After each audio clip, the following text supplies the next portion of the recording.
My name's Becky Ramsey. I run the Doing It for Dylan Water Safety campaign. I've been running it since 2011, since the loss of my son Dylan Ramsey. Dylan lost his life at Hilltop Quarry in Whitley Woods.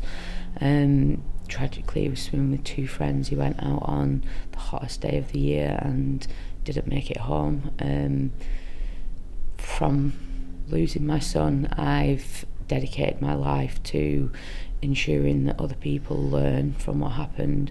I've tried to ensure that Dylan's death's not been in vain. Appley Bridge Quarry is it's a quarry that's quite local to me, that I've heard quite a few times on the news, all for bad reasons. Either somebody's been hurt there or somebody's tragically lost their life there. I know since 1999 there's tragically been 3 losses of lives. There's been one person that sustained life-changing injuries and who's in a wheelchair now for the rest of their life. There's been numerous broken bones, umpteen call-outs to the emergency services, police, fire service, for people to be rescued or because somebody's been injured. The place is a death trap.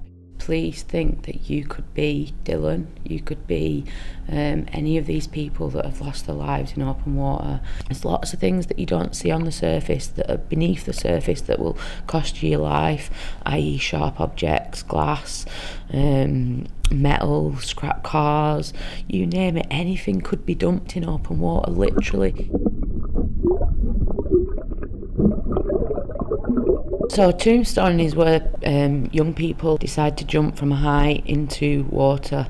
It's a risk-taking behaviour and often leads to a thing called cold water shock, which is something that happens instantaneously.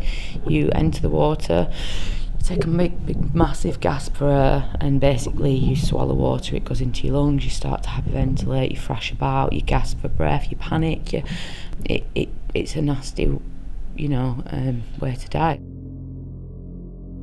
Please help to get this quarry drained and filled, because that's what it needs, and the knock-on effect needs to happen, not today, not tomorrow, yesterday, last week, last month, before these young people lost their lives.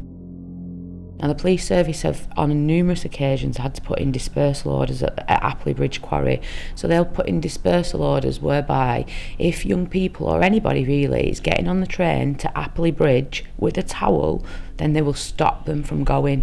Now, how much money is that costing us as a government, as a country? How much money is that costing us for that one quarry? The day that the council or the government give go-ahead for that quarry to be filled and drained will be the day that drownings will stop at that quarry. I need you to get in touch with your local councillors, your local MPs.